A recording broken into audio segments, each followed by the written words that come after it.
Folks, Black Star Network is here. Hold no punches. I'm real revolutionary right now. Black power. Support this man, Black media. He makes sure that our stories are told. Thank you for being the voice of Black America, Roland. Stay black. I love y'all. All momentum we have now, we have to keep this going. The video looks phenomenal. See, this difference between Black Star Network and black-owned media and something like CNN. You can't be black-owned media and be scared. It's time to be smart. Bring your eyeballs home. You dig?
Five, four, three, two, one.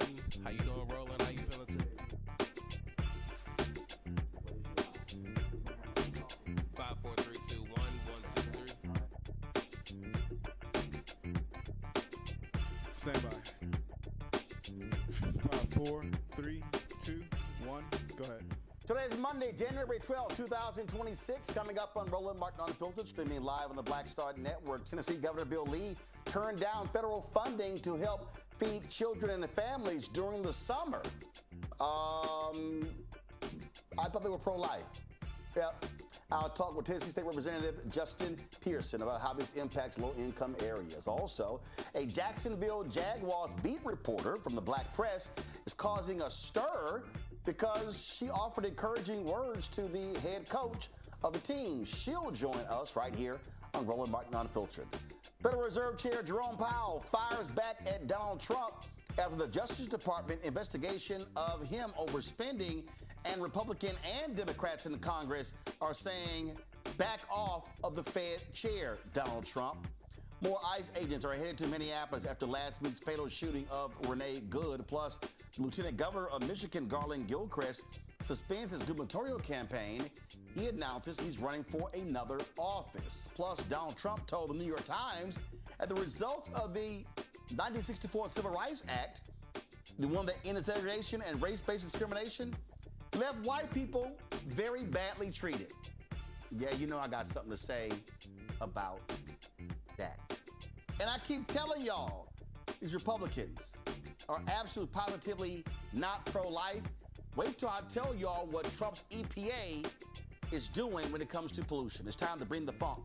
I'm Roland Martin Unfiltered on the Black Stud Network. Let's go. He's got it. Whatever the miss, he's on it. Whatever it is, he's got the scoop, the fact, the find. And when it breaks, he's right on time and it's rolling. Best believe he's knowing. Putting it down from sports to news to politics. With entertainment just for kicks, he's rolling. It's on go, roll, roll, y'all. It's Roland Martin, yeah. Rolling with Roland now. He's funky, he's fresh, he's real, the best, you know he's Roland Martin now.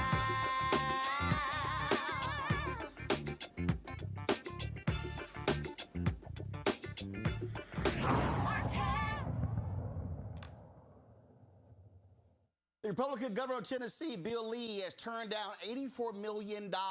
Yes, $84 million in federal funding that could feed nearly 700,000 kids this summer when school meals aren't available.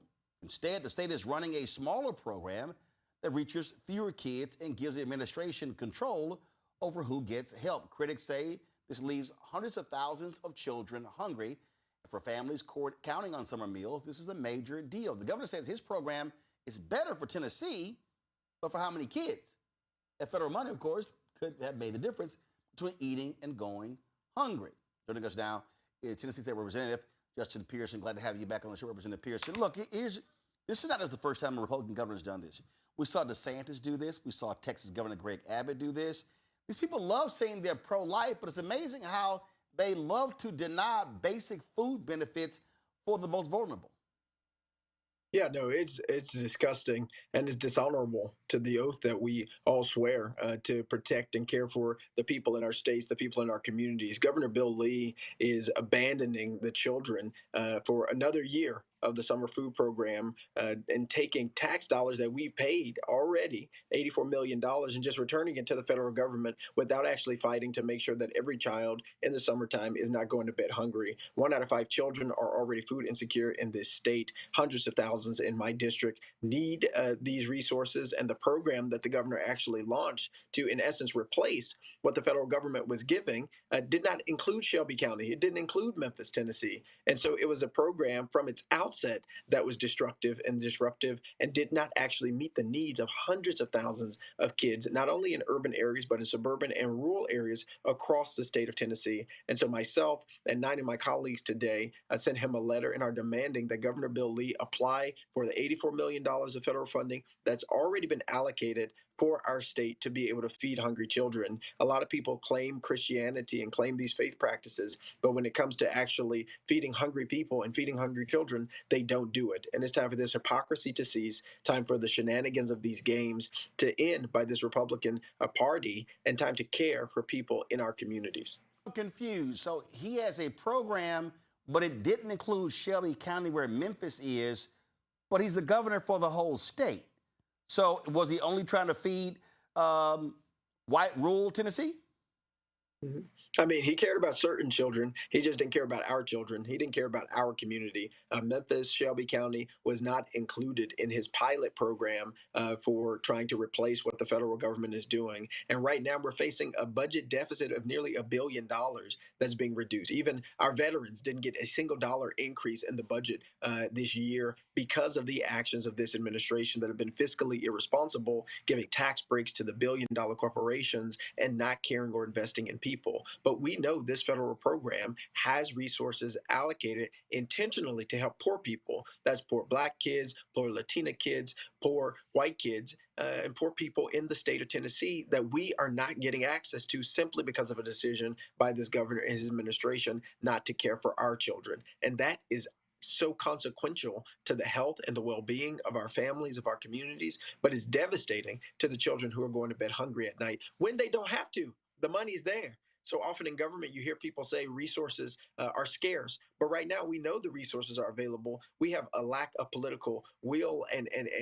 human care affecting and infecting us right now. So they like government money for other things, but not federal government money when it comes to feed hungry children.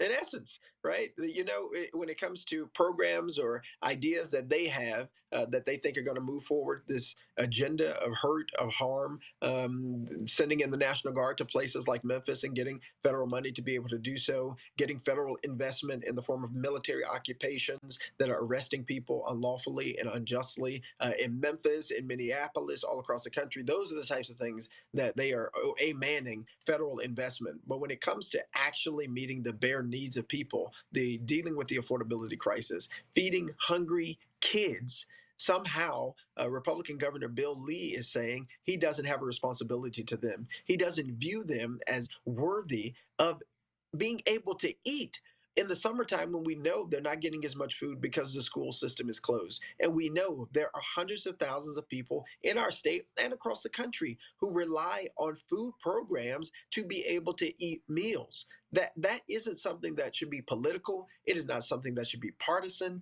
It should be something that is a moral issue and a moral question that we should obviously accept our tax dollars back to help the poorest and those who are in the most need, just like we should be expanding Medicaid in the poorest states in the country so that people can have access to it. And just like we should be making sure there's an Affordable Care Act premiums for people so that their premiums aren't going up 200-300% so that they'll be able to afford health care and not worry about dying because of an illness in a state like ours that has the most medical debt of any state in the United States of America. Their morals and their mentality is misplaced and is placed on the priorities of profit of corporations, but not actually caring for people. All right, then, Representative Pearson, we appreciate it. Thanks a lot. I appreciate you. Let's keep up the fight. Yes, sir. Indeed. My panel is Dr. Ome Congo Dibinga Sr., professor and lecturer at School of International Service, American University. Glad to have him with us. Also, author of Lies About Black People, How to Combat Racist. Dr. Terry Ann Scott, director of the Institute for Common Power out of Phoenix, Arizona. Glad to have both of you here. This is what I don't understand, Ome Congo, and it is very basic. Federal government allocates this money. It goes to feed constituents. It goes to feed people. But you have these Republican governors who go, oh, no. We don't believe in these federal funds, so therefore we're going to decide that we're just going to turn this money down. I remember during COVID when all these Republican governors like Bill Lee were boasting about their surpluses. Do you know why they had a surplus? Because of federal money. Yeah, absolutely. Yes. And it's amazing that this continues to happen when you see these governors show a clear, callous mindset for the people of their state. They don't care if it's red or blue in terms of the people who voted for them or did not vote for them. Yes, obviously, when they talk about, excluding areas that include Memphis, there are Republicans who live there. There are white people who live in these spaces as well. Clearly, not as many as people who may be affiliated with the Democratic Party or who are just black and brown. But I always find myself asking, where are the people? Where are the people of Tennessee who can say, I voted for you. Why are you doing this? Why are you destroying my family as well? I think some of these citizens of these states, they're comfortable with it all being burned to the ground as long as some other folks don't get ahead, as long as we don't get fed, as long as other brown folks in their communities don't get fed, because this is absolutely atrocious. I mean, they have this mindset of, well, I guess, we'll get fed some other way. But these are people who are never going to be leaders for all of the people. But enough of these white Republicans in these states are not standing up and speaking up. And so people like Bill Lee, they can get away with this continuously. And again, Roland, I've been watching the news all day. This is the first time that I'm seeing this story talked about anywhere. I mean, it's been written in some articles here and there, but in terms of like news and television and the like, it's not being discussed. And this is another way why these guys get over. And it's disgusting. And I'm so thankful for representatives like Pearson who are out there talking about this, and for you who are doing it. But when the people of these states start to stand up, when the people lead, the leaders will follow. And there are too many people in Tennessee who are just complacent and comfortable with this happening, even if it's at their own expense. And we can talk about everything from what's going to happen in the school budget cuts, other things that are affecting the poor, Meals on Wheels programs, programs affecting senior citizens, run down the list. So many of this is getting cut, but they don't really seem to care. And that's why these governors continue to get over. Terry Ann, the reality is what we're facing, it's an attack on poor people. It's specifically an attack on poor Black people and poor Latinos and others. And this is where what we keep saying, people are going to have to rise up and take to the streets, nonviolent protests, but also they've got to maximize their voting power, because we're seeing this all across the country. And as long as people are willing to sit elections out, these crazy, deranged MAGA people will hold power. That's right. And I think your point that it is tied completely to the vote is a valid one. And to say that people are not rising up, the point that you made earlier that we are not seeing this on the news cycles, that's exactly right. So if we keep people in ignorance, then they don't know what's happening. And so they are less prone to rise up. When the governor was asked why he's doing this, he said he didn't want to expand welfare. He didn't believe in welfare. Well, that's rich from Republicans who give welfare and tax cuts to their buddies, but he believes this to be welfare. But clearly he doesn't. He sees it as welfare for a very select group of individuals. Roland, the question that you asked the representative was the right one. Why Memphis? Why specifically Memphis is being cut out of that? It is very challenging for us to remove race from the equation for why he is doing this. And so we know that there are people outside of Memphis who are white, who are MAGA, who, to your point, are perfectly happy with not having those benefits extended either to themselves or to people within their communities, so long as Black or brown does not benefit from those things. And this will continue to happen. When we talk about the importance of the vote and people say it doesn't matter, number one, we know that there are local elections that are won or lost by a handful of votes. Number two, if your vote didn't matter, then Republicans wouldn't go to such efforts to stop you from casting it. And so it is important for us to understand that even something like a summer program for food insecure children is tied to our elections. Indeed. All right, folks, hold tight 1 second. I got to go to a break. We come back. We're going to talk about ICE in Minneapolis. Illinois and Minneapolis are now suing ICE. As a result, you got some other wild things happening out here with Trump saying, oh, my God, whites have been so hurt because how dare Congress pass the 1964 Civil Rights Act. Yeah, I got a couple of things to say about that. So we'll break it all down. We come back right here on Roland Martin Unfiltered on the Black Star Network.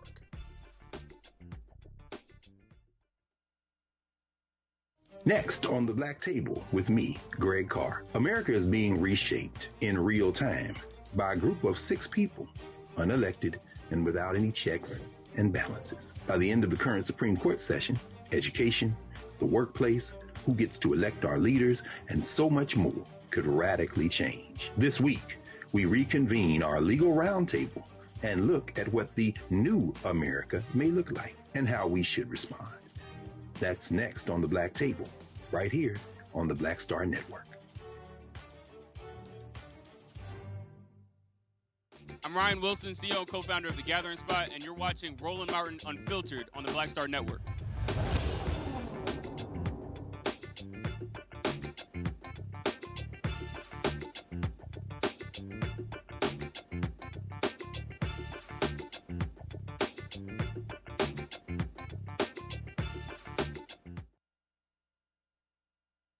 Well, the twice impeached, criminally convicted felon-in-chief Donald Trump's Justice Department is going after Federal Reserve Chair Jerome Powell. The DOJ is looking into Powell due to the $2.5 billion renovation of the central bank's headquarters. The investigation focuses on Powell's congressional testimony regarding the project, which is connected to allegations of misleading information provided to Congress about the renovation's cost and scope. Powell released this video, frankly, slamming this investigation. On Friday, the Department of Justice served the Federal Reserve with grand jury subpoenas, threatening a criminal indictment related to my testimony before the Senate Banking Committee last June. That testimony concerned, in part, a multi-year project to renovate historic Federal Reserve office buildings. I have deep respect for the rule of law and for accountability in our democracy. No one, certainly not the chair of the Federal Reserve, is above the law. But this unprecedented action should be seen in the broader context of the administration's threats and ongoing pressure. This new threat is not about my testimony last June or about the renovation of the Federal Reserve buildings. It is not about Congress's oversight role. The Fed, through testimony and other public disclosures, made every effort to keep Congress informed about the renovation project. Those are pretexts. The threat of criminal charges is a consequence of the Federal Reserve setting interest rates based on our best assessment of what will serve the public, rather than following the preferences of the president. This is about whether the Fed will be able to continue to set interest rates based on evidence and economic conditions, or whether instead monetary policy will be directed by political pressure or intimidation. I have served at the Federal Reserve under 4 administrations, Republicans and Democrats alike. In every case, I have carried out my duties without political fear or favor, focused solely on our mandate of price stability and maximum employment. Public service sometimes requires standing firm in the face of threats.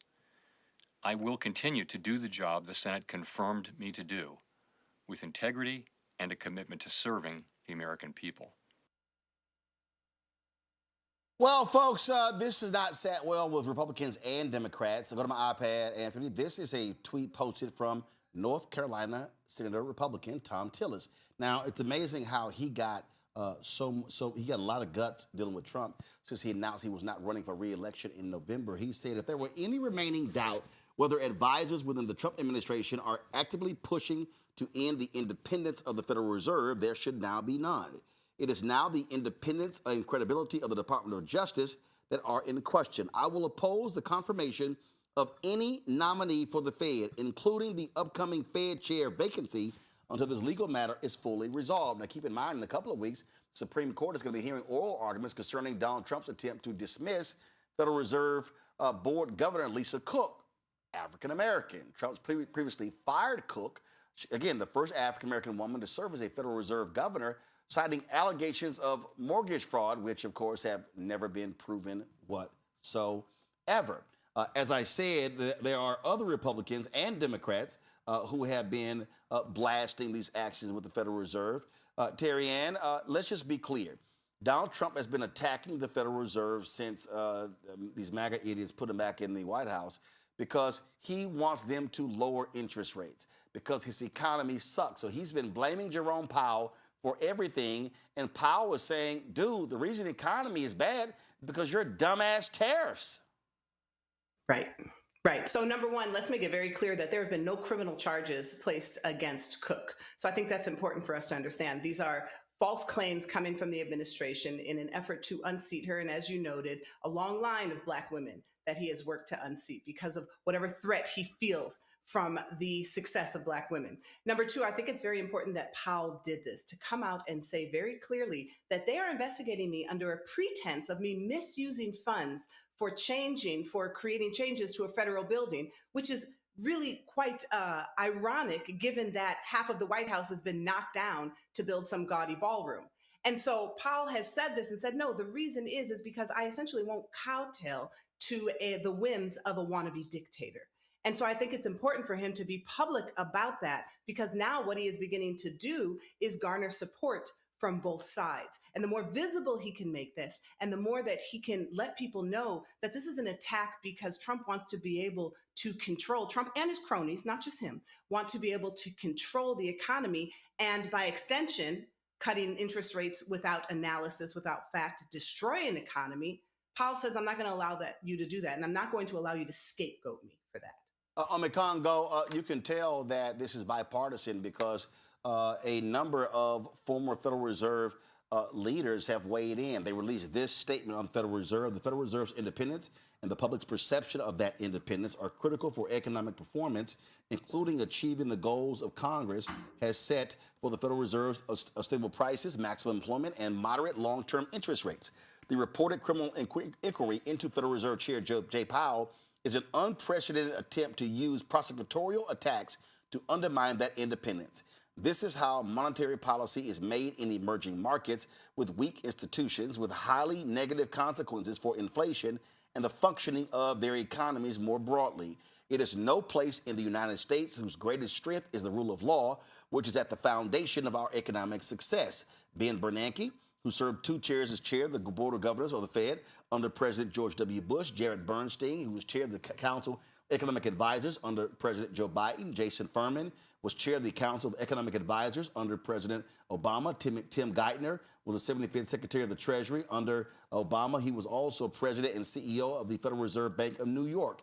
Republican Senator Phil Gramm of Texas served as chair of the Senate Banking Committee. Alan Greenspan served 5 terms as chair of the Board of Governors of the Fed, first appointed by President Ronald Reagan, reappointed by Presidents George H.W. Bush, Bill Clinton, and George W. Bush. He was also chair of the Council of Economic Advisors under President Gerald Ford. Glenn Hubbard served as chair of the Council of Economic Advisors under President George W. Bush. Jacob Lew served as Secretary of the Treasury under President Obama. Gregory Mankiw served as chair of the Council of Economic Advisors under President George W. Bush. Henry Paulson served as the Treasury Secretary under President George W. Bush. Kenneth Rogoff, who, of course, the Emeritus Bose Professor of International Economics at Harvard University, former chief economist of the International Monetary Fund. Christina Romer served as chair of the Council of Economic Advisors under President Obama. Bob Rubin, Treasury Secretary under President Bill Clinton, also serving as the first director of the White House National Economic Council. And Janet Yellen served as the Secretary of the Treasury under President Biden. She was the chair and vice chair of the Board of Governors of the Fed, chair of the Council of Economic Advisors under President Bill Clinton, also served as President and CEO of the Federal Reserve Bank of San Francisco. So, Congo, a broad group there, Republicans, Democrats serving under numerous presidents, showing how Donald Trump's attack is on the independence. But here's the reality. Donald Trump wants to be King Trump. He wants to control everything. So he doesn't give a damn about Congress. He doesn't care about the judiciary. He doesn't care about the independence of the Federal Reserve. He wants to be the one who determines everything, having all power, being almighty. Well, this is what he told us last week in that interview. The only thing that can stop me is my mind. It's my own limitations, my own morality. And he actually had the term, the audacity to use the term morality. And he's also extremely vindictive. So anybody who he doesn't like, if he went through trials, they have to go through trials. This is why he's still trying to go after Letitia James, now going after her for something relating to her hairdresser. I mean, seriously? I mean, Jerome Powell is somebody who has stood up with dignity to Trump from the very beginning. We all remember that press conference and they were standing next to each other and they were talking about the building and Powell was correcting him in real time about the cost of things, which Trump couldn't stand because he's not used to being corrected in real time. This man's term ends in May of this year, even though he stays on the Board of Governors until 2028. In terms of the chair position, he's almost out the door. But Trump can't stand this. I believe the reason why we're seeing a lot of this bipartisan, these comments coming from members of the Senate and former people who had his positions and other financial experts is because this is going to be messing with their money. This is going to be messing with the stock market. This is going to be messing with their investments. The independence of the Fed is the thing that separates us from being like other countries, as was mentioned in that statement. And so these guys, you start talking about their money, there's going to start to be a change. You're going to start to see more of more interventions publicly or privately from members of the business community as well. Just how you're kind of seeing with some of these big oil execs who are like, we're not really going to be going into Venezuela. What you talking about? It's uninvestable for us right now. And so I think this joint statement is powerful. You're going to start to see more Republicans speaking up. Obviously, you're going to have more Democrats speaking up. But the question is going to become, what actions are they going to start taking? Tom Tillis talking about slowing down appointments. Yeah, that would have been real nice at the beginning of this administration, right? But like you said, he's not running again, so he can feel like he has a little bit of more gumption right now. But Donald Trump's only going to become more emboldened, which means that these leaders have to become more emboldened in how they act to stop him before it's too late. Absolutely. All right, folks. Lots more to talk about on today's show. Quick break. We come back. A reporter for a black newspaper in Jacksonville has got folks all in a tizzy because she offered encouraging words to the Jacksonville Jaguars head coach after they lost yesterday to the Buffalo Bills. Lil Duval is really upset because they lost as well, the comedian, but that's from rocking my Texas jersey. Don't worry about Lil Duval. The Texans will take care of the AFC South from this point on. So we're going to have that little chat with her. And trust me, people are really upset by what she had to say. We're going to play that for you and talk to her. And we'll talk about Minneapolis, ICE, and how they're being sued by 2 states as well. Folks, you're watching Roland Martin Unfiltered on the Black Star Network. Don't forget, support the work that we do. Join our Bring the Funk fan club. Our goal is to get 20,000 of our fans contributing on average $50 each a year. That's $4.19 a month, 13 cents a day. If you can't do that, we understand that. And so we've had people give us 25, 10, 5, a buck as well. Some people have given us more than that, 50, 100, 500, 1,000, or even higher. And so it's all about supporting the work that we do. Lots of different things that we've done. Folks, this is the first day I've actually been back in the studio since the first of the year. We've been making lots of changes, adding new robotic cameras, adding soundboards in here as well, changing up a lot of stuff in here. We've brought in whole new equipment for our remote productions. You name it, we've been doing all of that. Completely changing our audio system in the control room. Been going through all of that as well to improve our sound, and so you name it, that's the work that we've been doing since the Christmas break. So a lot of different things have been going on to improve what we do here. So your support is critical. Listen. We just do the work. It's not about awards. It's not about accolades. It's about impressing you and giving you the information that you need each and every single day. That's what our goal here is. So if you want to support the work that we do, you want to give to us via Cash App. Now, Cash App changed their rules, and we had to close our accounts. But if you want to contribute via Cash App, use the Stripe QR code. You see that QR code right here. You can also use that for credit cards. PayPal's R Martin Unfiltered, Venmo's RM Unfiltered, Zelle Roland at RolandSMartin.com, Roland at RolandMartinUnfiltered.com. Make checks and money order. Make it payable to. Come on, guys, switch the graphic. Make checks and money order payable to P.O. Box 57196, Washington, D.C. 2003 7-0196. I'll be back in a moment. If in this country right now you have people get up in the morning and the only thing they can think about is how many people they can hurt, and they got the power, that's the time for mourning. For better or worse, what makes America special, it's that legal system that's supposed to protect minorities from the tyranny of the majority. We are at a point of a moral emergency. We must raise a voice of outrage. We must raise a voice of compassion. And we must raise a voice of unity. We are not in a crisis of party versus party. We are in a crisis of civilization, a human rights crisis, and a crisis of democracy itself. And guess what? You've been chosen to make sure that those that would destroy, those that would hate, don't have the final say, and they don't ultimately win. My name is Bill Duke, and you're watching Roland Martin Unfiltered.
Man, it was a fantastic game yesterday between the Jacksonville Jaguars and the Buffalo Bills. It took place in Jacksonville. It was back and forth, back and forth, back and forth in the fourth quarter, and then the Bills finally scored. Jacksonville, the game ended on an interception by Trevor Lawrence. That was, of course, Jacksonville fans were, saddened by that. They won the AFC South.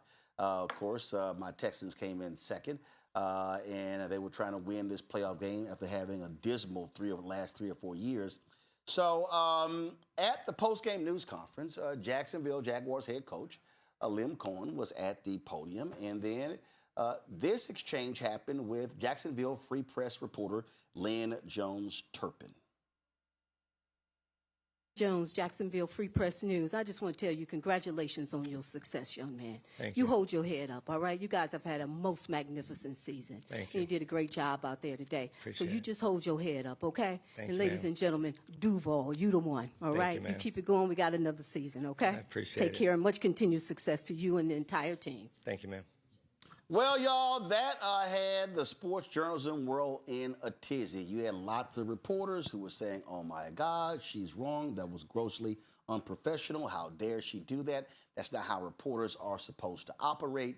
You're supposed to be there and ask questions and not be a fan. Well, Lynn Jones-Turpin, she's been doing the rounds, talking to different people. She joins us right now. Lynn, glad to have you here on Roland Martin Unfiltered. So, yes. So take us through. First of all, do you cover all of the games, or were you only there for yesterday? And how long have you been doing what you do there for Jacksonville, for the Jacksonville Free Press? Yes, covered the games. How you doing, Roland? Doing Good good. to talk to you. Appreciate the call. Yes, I'm at the games. I've been affiliated with the Jaguar games more than 25 years. I was with the Jacksonville Jaguars under the tutelage of Tom Coughlin. I worked in the season of first. So I've been attending the games. I report on the games. I've been a reporter. I'm with the Black Press. And this is what we do. So it wasn't nothing. It wasn't not normal. They're talking about my credentials and what I shouldn't be credentialed. The season is over. The bottom line. The man came out. He was emotional. And he's carrying the weight of our city, this team, his staff on him. And matter of fact, Roland, it just came out, tell you the truth. It just came out.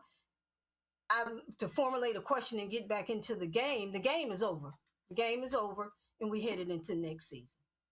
So, had you ever done this before? I mean, you mean at a press conference or just? No, in terms of, sure, there's one way. Look, asking questions is one thing. Hey, what happened to this part of the game? Whatever, what happened with this? What happened with that? But had you ever offered words of encouragement to not just football, but any other sport before? Was this the first, or had you done it before? Definitely, no, it's not the first. I've always congratulated and tell them much success, and no, that's not the first time. I think it's the first time because it went viral. I think it's the first time because of the kindness. And then number two, you have to realize the Buffalo Bills won that game.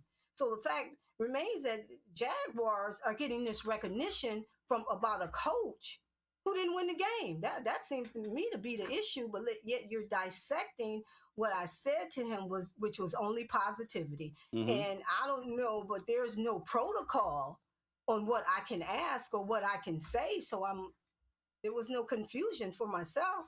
So you say no protocol. So for instance, so Adam Schefter, ESPN, he had posted, this is an awesome post-game exchange between a reporter and Jaguars head coach Liam Coen.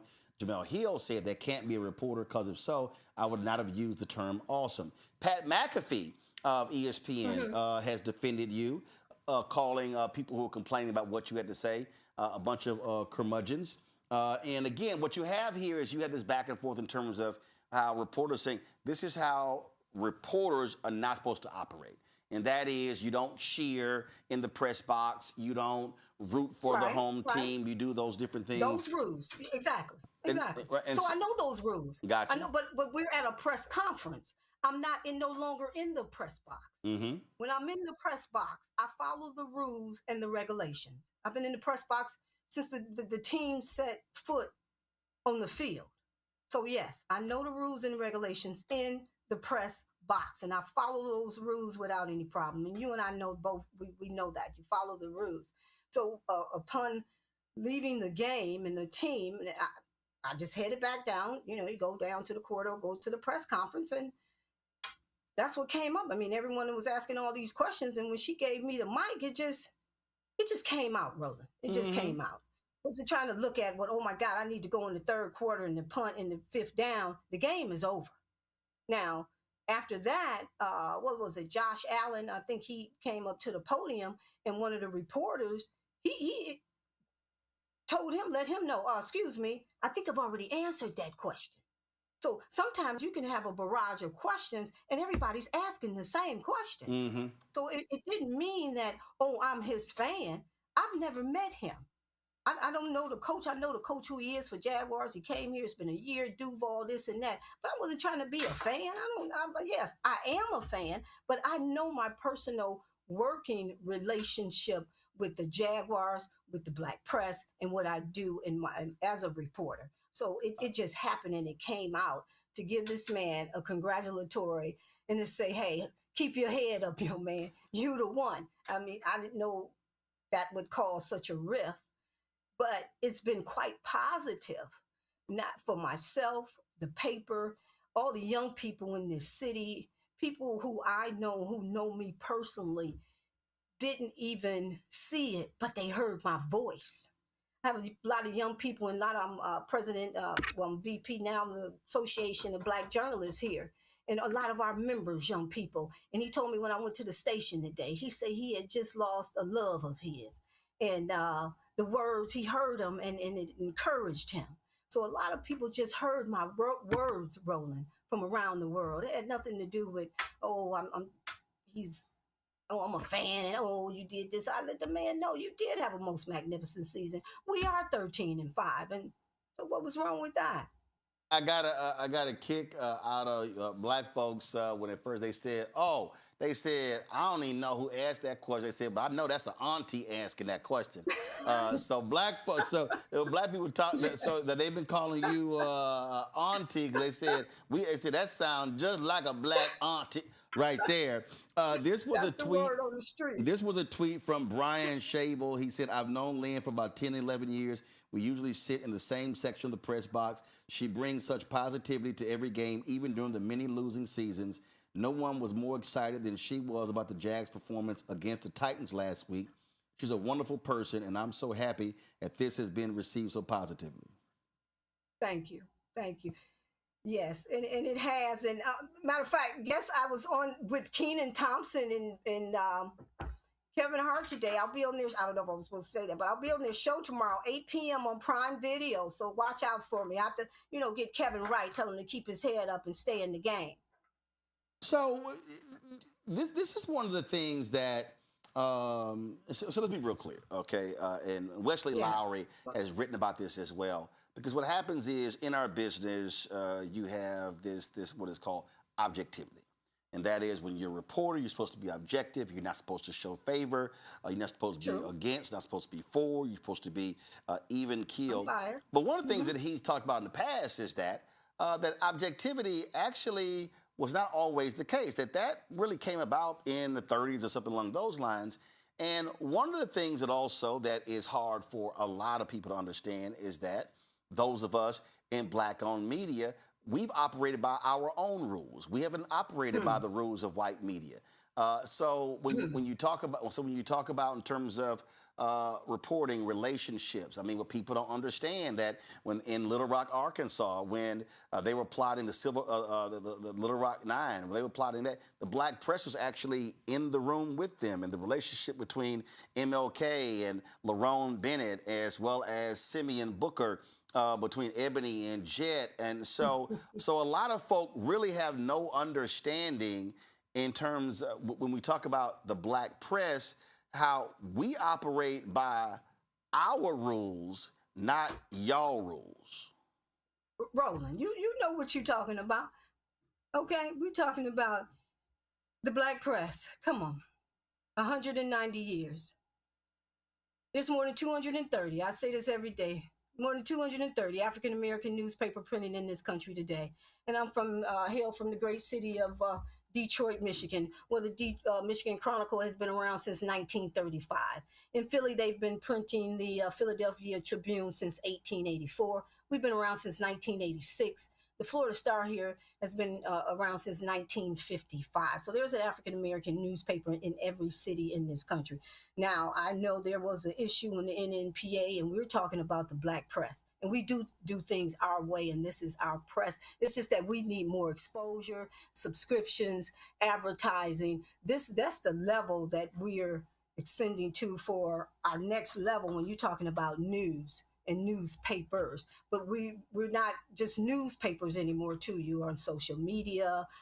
You have all your social media accounts, podcasts, and so forth. So I had a friend, longtime journalist, longtime sports journalist, who said, I would not have done this. This is, not what, not what we do. And this is what I said. I said, man, this is the most attention the black paper in Jacksonville has ever gotten. That's what I said. I said, so, I said, so bottom line is, so again, that's how I look at it. So my whole deal is, you Jacksonville Free Press, ride this sucker till the wheels fall off. Talk to me, and that's what we doing. Come on, I got a Washington Post article coming out tomorrow. Rolling, I've been on from NFL, CBS. We doing this, okay? So listen, you need to come on my podcast pretty soon. So yeah, we definitely taking advantage of this. But I think, like I said, the taking it out of context and really deciphering my comments. But then too, Roland, you have to know that everything is politicized too in that other world.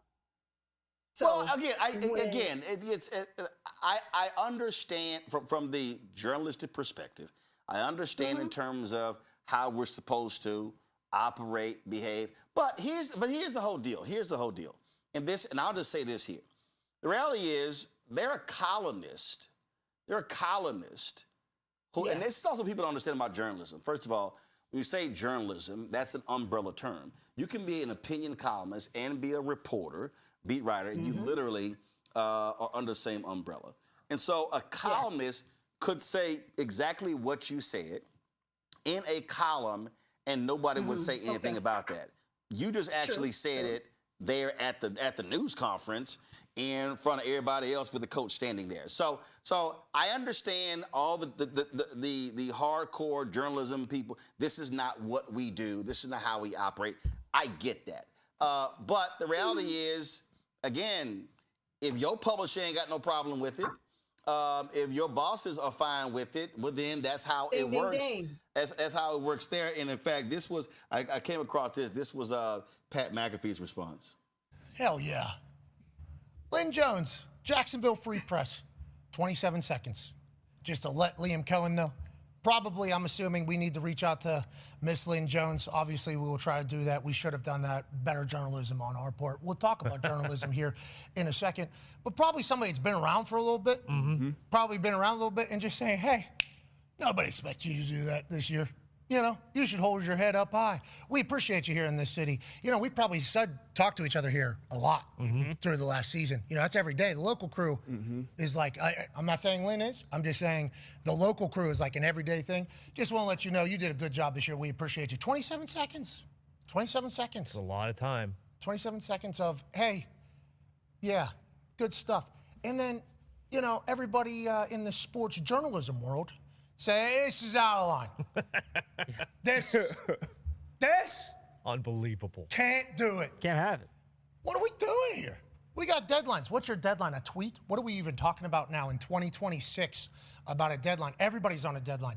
First tweet out wins in everything. We are all trying to post stuff now at the same exact time. Now, I know you got to write an entire article, and those 27 seconds can certainly change, especially if those 27 seconds are supposed to be meant on miserable, terrible things, okay? If they're supposed to be miserable, terrible things, those 27 seconds aren't wasted.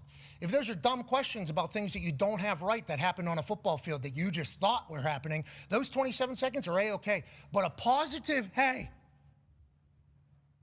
you did good for us this year. We appreciate you. For 27 seconds, can't have it. No place for it. Can't have it.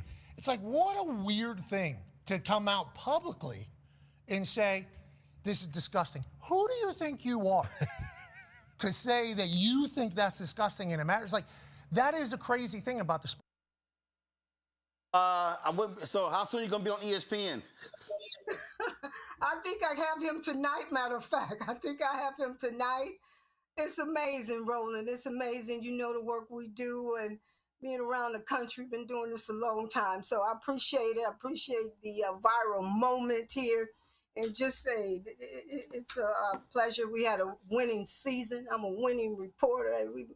And I'm just thankful to be on your show and ready for the next phase, Roland. Thank you so much. And again, I hope as you so as you do these. So first of all, I hope as you're doing them, you're telling people so Jacksonville Free Press. What's your website? www.jacksonvillefreepress.com. We're on Facebook at Jacksonville Free Press. Okay. We're at Jacksonville Free Now who is your owner? Sylvia Perry. Okay, so tell Sylvia. Okay, she's the publisher. Yes. Okay, all right. So I may have met Sylvia at an NMPA event. I may have met her there. So tell Sylvia right now. I need you to tell Sylvia right now. I need Sylvia to get with the person running the website. And I need Sylvia. It crashed today. No, it's up right now. It's up. I got it up right now. Okay. All right. Yes. So I need them to change the website right now. Okay. Okay. Get rid of that slideshow. Need to have you. Yes. Need to have you at the top. Get rid of that slideshow. Kiwanis Celebrated on the First Coast is old. Okay, need to use the top. Yes. I need a big ass donate button. I need a big ass banner at the top. Okay. Yes. Okay. If the Mayo Clinic ain't paying y'all, get rid of that. Get rid of that. Paying. Come on, Roland. All these people paying. No. I don't know, because the ad they switched. You, Roland, follow me. No. Hold up, Lynn. I'm trying to get you more money to follow me here. Okay, go ahead. So I need Sylvia to put a big ass donut button up here, donate button. Say support the paper, get your subscription, support us, same way we do, and so because y'all are getting way more attention. Y'all going all around the globe. It's called maximizing the moment. So don't sit all these interviews. These interviews are free. That don't mean nothing if it ain't helping the paper. So tell folks if they want to support the black press, they want to support layout. Hey, you want to hire more reporters? This is what we looking to raise. And so I'm not lying. I would sit here. So when you with Kevin's show and the rest of them say, hey, we want y'all to be supporting black-owned media as well. And so we're trying to hire interns or whatever. I'm saying while all this attention y'all getting, maximize this, Lynn. We're doing it. We got some calls tonight. We're doing it. We have our attorney on the phone. Everything's moving forward. Yes, sir. But I want a big ass donate button on the website. We talked to our website guy already today, Kermit out in Houston. No Regret Media. We're working it. We got some T-shirts coming out. We got a lot of stuff going on. So anything you could suggest, we greatly appreciate it. And thank you so much. We appreciate you coming to Jacksonville, EWC. Okay, Roland, thank you. So I appreciate it. Now, listen. Now, let me be real clear. You see who I'm rocking. Yes, sir. You see who I rep. Oh, yes, I see. Yeah, you see who I rep. So just want to let you know, we gonna handle the business tonight for the AFC South. Okay, all right. The Texans gonna represent the AFC South tonight. Just want to go ahead and just let you know that. All right, word up. And listen, keep your head up and much continued success to you. I appreciate it, and I hope this great. So y'all sell a bunch of shirts, make a bunch of money, and support Black Press. Oh, we shall definitely do it. All right, Lynn, thanks a lot. Thank you. Good luck. Again, Terry, I understand. Again, I've been in journalism since I was 14 years old. I get the whole deal. But listen, I'm like, yo, make some lemonade, make some lemonade, make some lemonade. That's what I want to. That's my whole deal. I mean, again, black press never get attention, okay, unless something bad. I remember when I ran the Chicago Defender. Every time something went wrong, it made headlines And when I took over, I said, no, we got to change these headlines because it can't all be bad news every time they bring us up. But this is one of those moments, again, where you maximize a moment. I mean, I want them to maximize the hell out of this moment. Not only maximize the moment, I am so glad that the two of you talked about the history of the Black press in the work, because I'm a historian by training. So in the work that I do, I talk about the Black press. I've researched it. I have discussed how they are the reason for the season for the reintegration of the NFL in 1946, in large measure for the integration of MLB in 1947, for so many things, one after another, encouraging the Great Migration. The Black press was at the center of that. So it's beautiful to watch another moment where the Black press can be on a national light. And as far as what she said, I was scrolling this morning about 4 a.m. and saw what she said. I was shocked to hear that there was any pushback and criticism. This was a human moment. And she was telling this young man, and his whole countenance, his whole disposition changed when she was talking to him. So, kudos to her for doing that. And I'm so glad that you pulled up the website and said, hey, gave a little direction. Make sure that you capitalize on this, because the Black press, and that paper in particular, deserves the visibility. And Congo, when it first happened, I knew what the reaction was going to be. I knew it was going to be. And again, I understand our business, the rules, how things are supposed to go. I understood that. And my whole deal was, when I heard it, I knew this was a sister. So I didn't know what. Yeah. And here's the deal: I didn't know if she was a reporter. I didn't know if she was a family member. I didn't know any of that whole deal. But I do think folk can get too crazy with this. And my whole, as Pat McAfee said, it was 27 seconds. It was 27 seconds. And you know what? I'm gonna say it again: the Jacksonville Free Press ain't never, ever, ever. Matter of fact, I'll say this right now. If you take every black newspaper in America and all the black papers combined in the last year ain't got this much attention. And so I love the fact that when she goes on, she mentions NNPA, she mentions the Black Press of America in the papers as well. So that's how I see this thing. Well, yeah, and I appreciated what Jamel Hill also said on her page.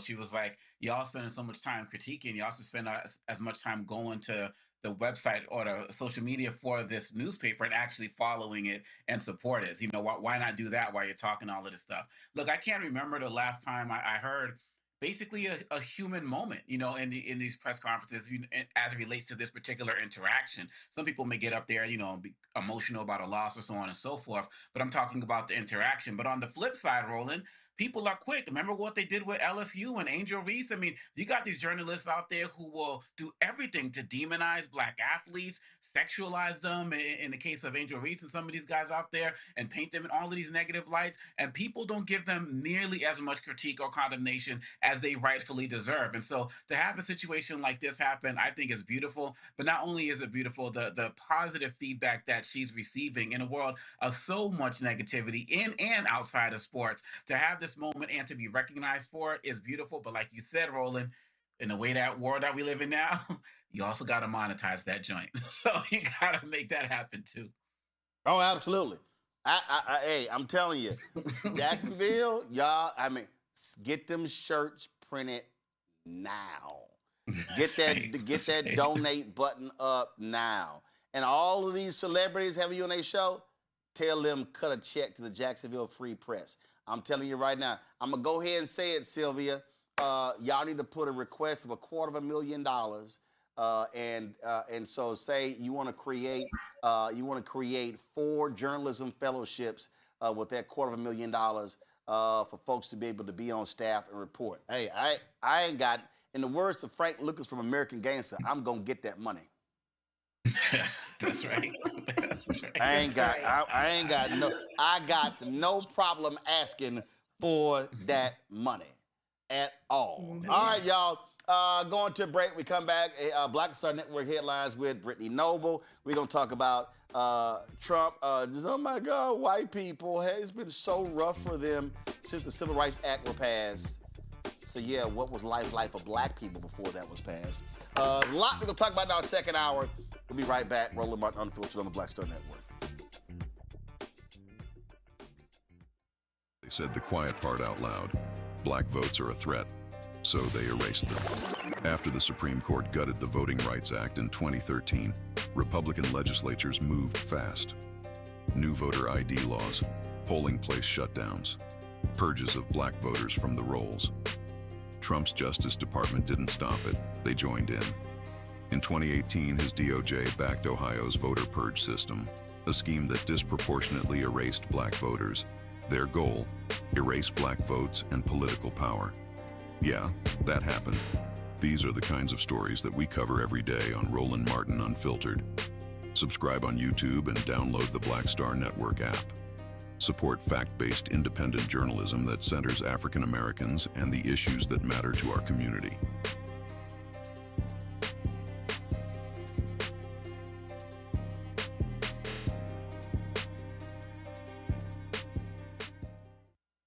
Hey everybody, I'm T.D. Jakes, and I want to encourage you to watch Roland Martin Unfiltered. It'll blow your mind.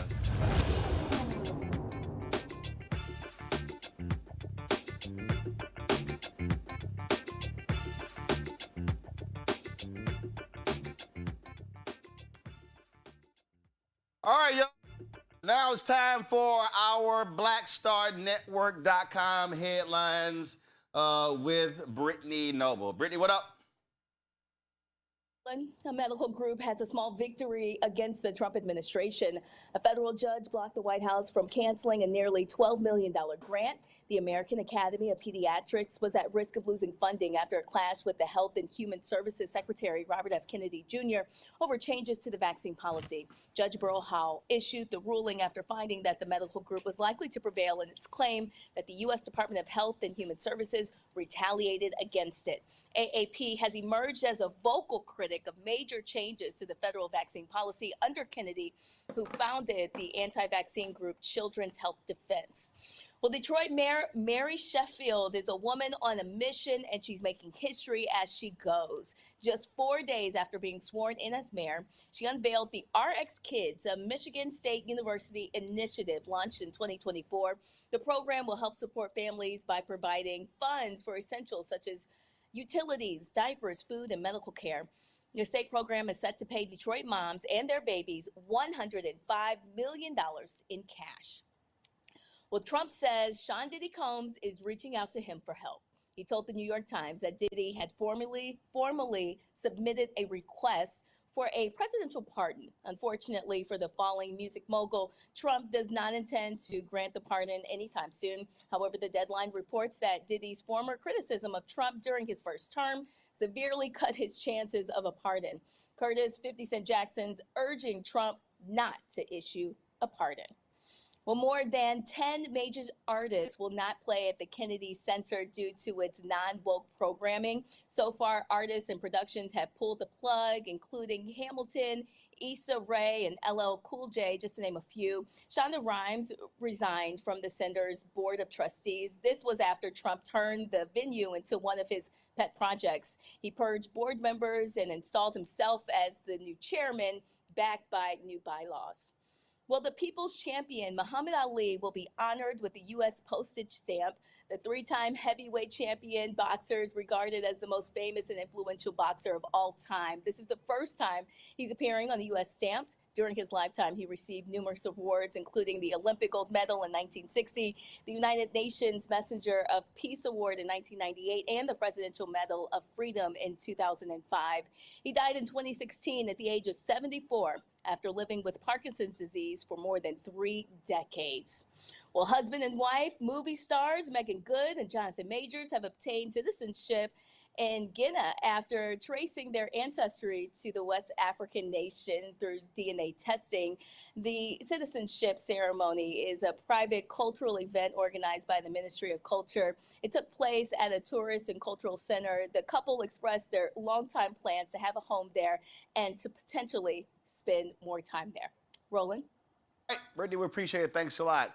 All right, y'all. So what did I say 1 year ago? I literally said that MAGA is about defunding Black America. I said MAGA's whole focus is fixated on doing all they can to destroy, to literally destroy the entire black infrastructure. They want to destroy the black political infrastructure. They want to destroy the black economic infrastructure. They want to destroy nonprofits. I can go on and on and on what their entire effort is in terms of what it is that they actually want to do. And remember when Charlie Kirk was attacking the Civil Rights Act of 1964? Y'all pull that up. And so why is that important? Because this is who they are. This is what they are about. Well, Donald Trump did an interview with the New York Times. And Donald Trump talked about the Civil Rights Act and talked about how, oh my God, how how it has hurt white people so much as a result of the 1964 Civil Rights Act. Now, you might say, well, wait a minute, hold up. Did he actually say that? Yeah, he actually said it. Y'all pull the article up as well. But I told y'all this was coming. I told y'all that these people, they've always despised the 1964 Civil Rights Act, the 1965 Voting Rights Act, and the 1968 Fair Housing Act. They believe that the downfall of America began with these civil rights laws. They do. They do. They believe in it. That's what they actually think. And so they've always trashed it. This is Charlie Kirk right here talking about MLK and the Civil Rights Act. Listen. We note in our piece that Kirk describes King as, quote, a bad guy. It's true. And Kirk's self-described very, very radical view that the country made a mistake when it passed the Civil Rights Act. Also true. As we note in the piece, Kirk has previously described Kirk as a hero and a civil rights icon. It's true. I used to be wrong. What inspired Kirk to shift his view on MLK? Why does Kirk think that MLK is a bad guy? When Kirk says that MLK says, quote, one good thing he didn't believe, what does he mean by that? Why does Kirk believe passing the Civil Rights Act was a mistake? Now, again, apparently they don't listen to the show because we do that at least once a week, right? Once a week we talk about why the Civil Rights Act was a mistake. I put a post. We note in our piece that Kirk describes King as, quote, a bad... You heard what he said. We talk about once a week why the Civil Rights Act was bad. See, so some of y'all might be sitting here saying, okay, well, I don't get it. Well, remember, when we talked about that, remember what happened? This is Trump right here. Revoking the Equal Employment Opportunity Executive Order of 1965, which barred discrimination from housing. It barred discrimination, not housing, when it came to government contracts. This is who Donald Trump is. And so when he talks about whites being treated badly, and so it's because it's all about white grievance. What did I say in my book, White Fear? I said in 2009, in 2009, I said this, that we're living in the age of white minority resistance. I said in 2009 that white people are so angry because of what they believe blacks are getting too much. And so we've seen that over and over and over again. And so now we see the equal employment, here the EEOC saying, oh my God, if you're white, then if you've been discriminated against, please let us know. And so this is the article right here. Trump says civil rights led to white people being very badly treated. So this was an interview with the New York Times.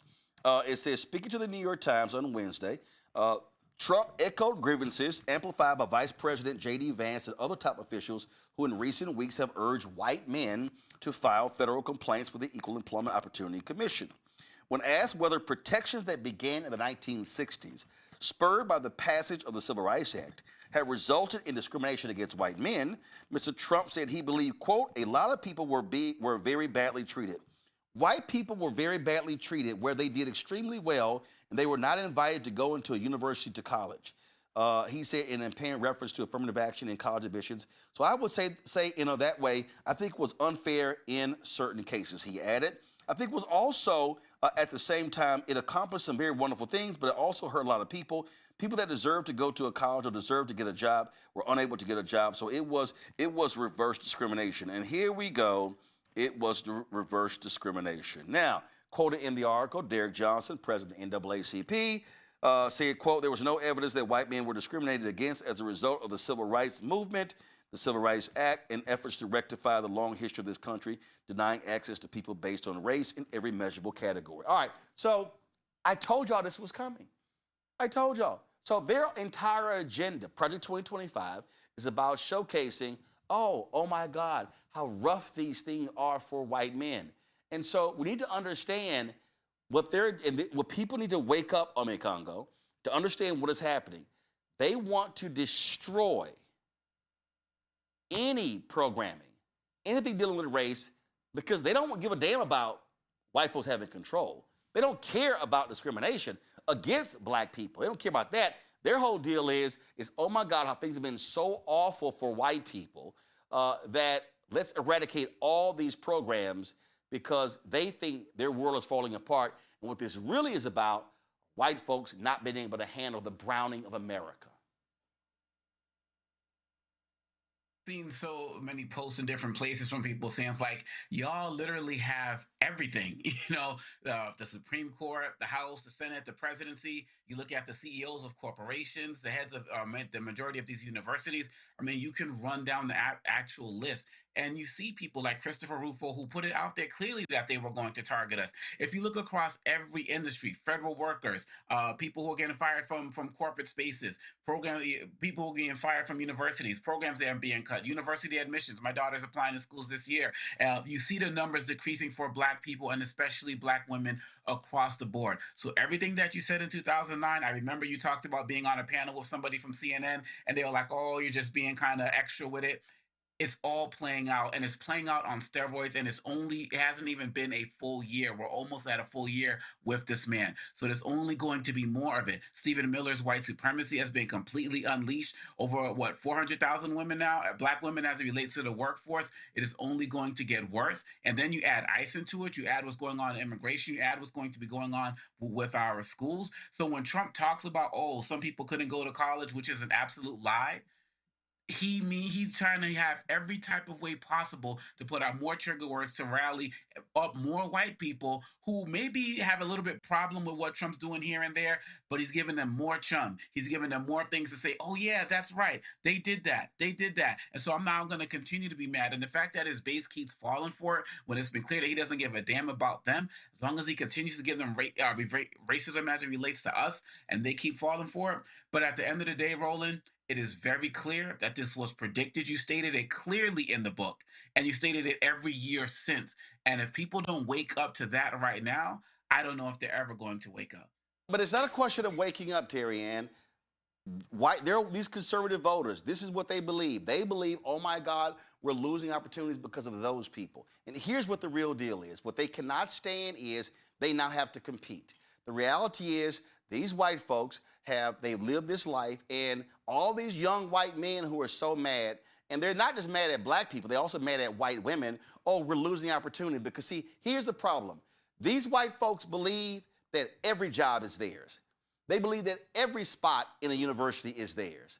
They believe that every contract is theirs. When that white woman, Abigail Fisher, sued the University of Texas because she couldn't get in and she had to go to Michigan, well, when they went through the actual courts, they realized that there were white people who had grades less than her, but they were admitted for other reasons. So she was running around thinking, oh, I didn't get this because of black people. No, boo, you didn't get in the University of Texas because white people got in, not black people. And so this is their problem. They believe, oh, I've got the grades, I've got this. So for them is, how dare you not accept me into the university, but you keep accepting those people. This is absolutely white supremacy. This is white privilege. This is this belief that we expect everything. When they talk, they say, that was my job. That's literally what they say and they think. Yeah, two things. So number one, when we talk about white men and then they are asking white men who feel that they have been discriminated against to file suits to come forward, what they are trying to do, I believe, is to take this all the way to the Supreme Court. Because as it stands, when you have a discrimination lawsuit, white men are not considered a protected class. So race, sex, age, etc. Those are protected classes. So I think if they can create a case and take it to the Supreme Court, then they know this Supreme Court that is in the hands of the Trump administration will vote to then make white men a protected class. And then all bets are off as we go through what qualifies as discrimination. Number two, you are spot on when you are saying that there is this inherent belief that it is rightfully theirs. And so this is how the MAGA nation functions.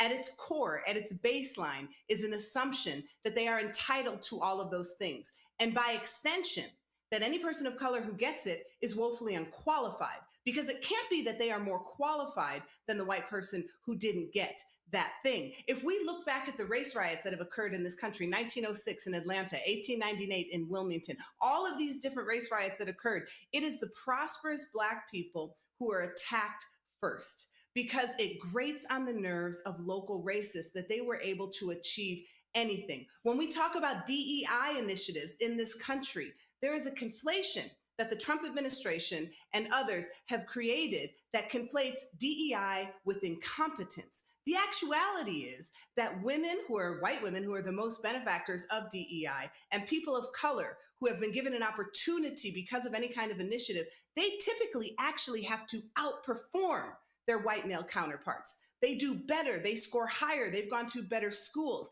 But if they can make a MAGA nation believe that DEI means you are less qualified and you are taking what is rightfully mine because as a white person, it is my thing, then they can create an army of people to support the initiatives that the administration is putting out, even if those initiatives are going against their core values and things that will help them advance. So folks just need to understand in terms of what this thinking is. So this is Benny Johnson. Remember, he got a whole bunch of money from the Russian company, one of these crazy deranged MAGA folks who's always espousing these white values. Well, listen.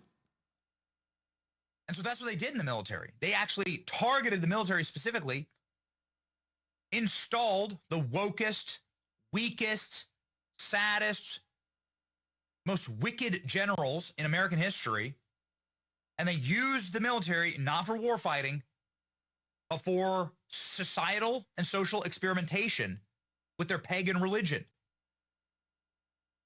Remember the recruitment ads from the Biden era? I marched for civil rights with my two moms, and that's why I'm in the Army. What? What does that have to do with war fighting? This has not, I mean, again, it was a contagion, a wokeness contagion that traveled through the ranks of the military at light speed by design because they were able to perform institutional capture and try and convert this entire organization to their religion. And that's what they did. And it was very dangerous. And it weakened America. And everybody watched what happened in Afghanistan, and everybody's watched what has seen what's happened over the last couple of years with our military. Recruitment number through the floor. Because young men who fight and die in all your wars don't want to sign up to serve under someone who attacks white rage. White rage is how you win a war. That's how America's always won wars. Idiots attack white people. They don't want to serve for leader. Young white men don't want to sign up for leadership that doesn't know what a man is or that hates white people. And then they're like, why do we have a recruitment problem? Because we don't want to be part of your pagan religion. I mean, because we want to live normal lives, upstanding moral lives. We have a moral and good nation. That's why. And this is what they done, the military. And this is what's being undone right now. And this is why young men are signing up at record numbers.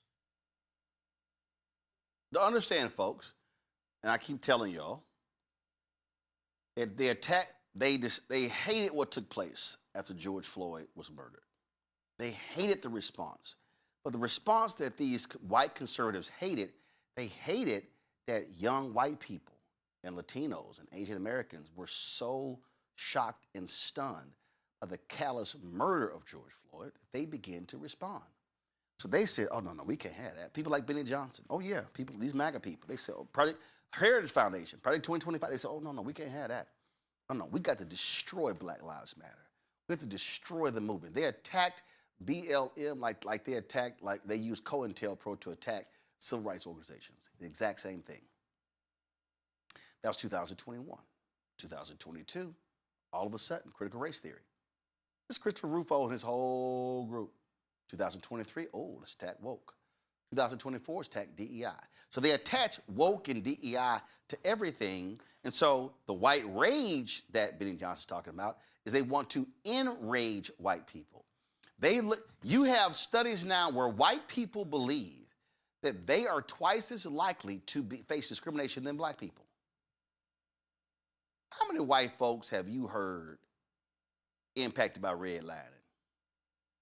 How many white people have you heard who have had to deal with homes being appraised at a much lower value than the black? Y'all, come on. But this is what it is. Because what is happening, Terry Ann, in this city here, what they cannot stand, they cannot stand black success. And so it's, you're here because you're DEI. No, I'm here, I can kick y'all ass. See, that's what they can't stand. So what's driving them crazy is they don't have to compete. So these young white men who are like, oh my God, I couldn't get a writer's job in Hollywood. Really? And now what have you seen? The videos put out, UCLA, they put out last 5 years. No, not last 5 years. Last year, it was the whitest in terms of showrunners and leaders of shows, the whitest in 5 years. Because what Donald Trump has said is, y'all forget diversity. You ain't got to hire diverse people. So you now have permission. Go back to how you used to hire, hiring your friends, hiring your friends' friends. And so what they want is they want whiteness. What they want is they actually want Jim Crow America, just minus the colored fountains. They actually, Make America Great Again is really about make America white again. That's what the goal is. And so they want everything white. Corporate boards white. Universities white. They want contracts white. That's what they want, period. You mentioned George Floyd. So 2020, we have a racial reckoning, and it's a very important moment in our history. So not only do we have George Floyd and we have the visibility of this kind of violence on television, we saw the video of Ahmaud Arbery. We heard the cries of Elijah McClain. All of that is happening within the context of a pandemic, when everybody was home watching television, where a pandemic that is laying bare the racial disparities in healthcare and health outcomes because that pandemic disproportionately impacted people of color. And so all of this coalesces to create this catalyzing moment for people across racial and ethnic boundaries to come together into the streets and be united to fight for change. That was the beautiful kind of silver lining and outcome of 2020. And then what do we have? Then we have a backlash to that progress. And that is nothing new in America. There's a backlash to the progress of Reconstruction. That is how we have the rise of Jim Crow that you are talking about. There was a backlash to the election of President Obama. That's why we have the 2013 Supreme Court case, Shelby versus Holder, that almost completely gutted the Voting Rights Act. So we are still in the midst of that backlash right now. And so CRT that they equate with something bad, DEI that they equate with unqualified. That's where we are right now. And we have to fight it, because if we cannot change the hearts and minds of people, what we can do is legislate the hell out of their ability to harm us. That is why, when we go back to what we talked about in the beginning of this call, that is why the vote is so eminently important. That is why at my organization, we do the work that we do. This is the reality of what or where these folks are. For Trump, he's their great white hope. That's what he is. He's a great white hope. This is more from the New York Times article. Go to my iPad. He said, Trump has gone on to equate diversity with incompetence and inferiority and cast himself as the protector of white people, both at home and abroad. Asked on Wednesday whether his immigration agenda was aimed at making the country whiter, Trump said he wanted people to quote, that love our country. It's very simple, said Mr. Trump, who has carved out exceptions to his crackdown on refugee admissions for mostly white South Africans. I want people that love our country, he said. Carrying out Mr. Trump's agenda is the Equal Employment Opportunity Commission, which was formed in 1965 under the Civil Rights Act. The commission's chair, Andrea Lucas, issued a striking video message last month underlining the agency's new posture. Are you white? Are you a white male who's experienced discrimination at work based on your race or sex? You may have a claim to recover money under federal civil rights laws. Contact the EEOC as soon as possible. Time limits are typically strict for filing a claim. Now, see, the thing here, Ome Congo, is what was also happening is that what they have been doing is they've also been filing various civil rights laws, utilizing the laws meant for black people against black people. For instance, you take the Civil Rights Act of 1866, okay? That was about protecting African Americans from being able to get contracts. They now are filing lawsuits against folk like the Freedom Fund and others who are creating economic opportunities for African Americans, saying, oh, that this stuff is discriminating against white people. This is what they're doing. They're filing lawsuits saying the Civil Rights Act of 1964, just hurts them. This is so, what people have to understand is why we connect the dots and why we keep telling people you got to be paying attention to what's going on. Why I don't spend my time on all this entertainment and sports and all this other bullshit, because what they want to do, Ome Congo, is they want to be able to get rid of, one, or severely weaken all of these laws to allow the mindset of Jim Crow to come back to have Jim Crow 2.0. Absolutely. I just submitted my manuscript for my next book on trigger words, and it talks about how these guys, Republicans, MAGA, even some liberals, use certain words to trigger people to do what they want, to basically do their bidding or unleash a lot of the hate that was already in them. And so you can see that Trump will never fully answer that question. He'll just say, we want people that love America. But then you'll see him in a press conference, a few weeks earlier when he says people from Somalia hate our country and they're garbage people. And so he's making it clear who he wants. Stephen Miller, the same thing. They'll never say it directly, but they'll just put out policies and they'll use language like, we want people that respect our civilization. J.D. Vance will say things like, 20 illegal immigrants in a house, it's not who speak all these different languages. It's not compatible with English-speaking neighbors. They run down the list of all of these trigger words. And like you said, it's just all racist. It's not even dog whistles. It's bullhorns. And we're all clear about it. And I wish more of these journalists would be more aggressive, obviously they're scared, to do it because they want to keep their access about this line of questioning, but it's they're saying enough that we should already know because it's coupled with their policies. It's like James Baldwin said, before, I don't know if you're racist, but I know that I'm not in your unions. I don't know if you're racist, but you run down the list. Every single action that they take is racist. When they make these job cuts, and even within the federal government, they're primarily keeping the white males in these departments, whether it's the Department of Education, run down the list. And so when you see their actions coupled with what it is that they're saying, just because they're not saying the N-word, just because they're not saying black, every single policy that they have is designed to destroy and defund Black America. And like you said, just make it, just like what they're doing with Obamacare, right? Just make it so weak, so diluted that it's already gone. And so in using civil rights acts against us in our own, in the work that we're doing and putting out these bullhorns to let people know, hey, we're coming out here to protect y'all in every way, shape, and form, he has made it clear that this is an administration that is designed to protect white people and specifically white men. And they are not going to make any bones. They're not going to make any apology about it. They're going to claim it. They got whole networks out there that are supporting them in this mission as well. And once again, Trump said the only thing that can stop him is his own mind and his own morality. And when it comes to black people, he doesn't have any. See, Terry Ann, what drove that tweet from the head of the EEOC was this article right here. So this white man, Jacob Savage, did this post in Compact called The Lost Generation. And all this thing boomeranged all across social media. And these white folks were just going crazy, talking about, oh my goodness, and how amazing this was. And so one thing the article says in here, it talked about how DEI hurt, look at this, how DEI really hurt white millennial men. And the doors seem to close everywhere and all at once. In 2011, the year I moved to Los Angeles, white men were 48% of lower level TV writers. By 2024, they accounted for just 11.9%.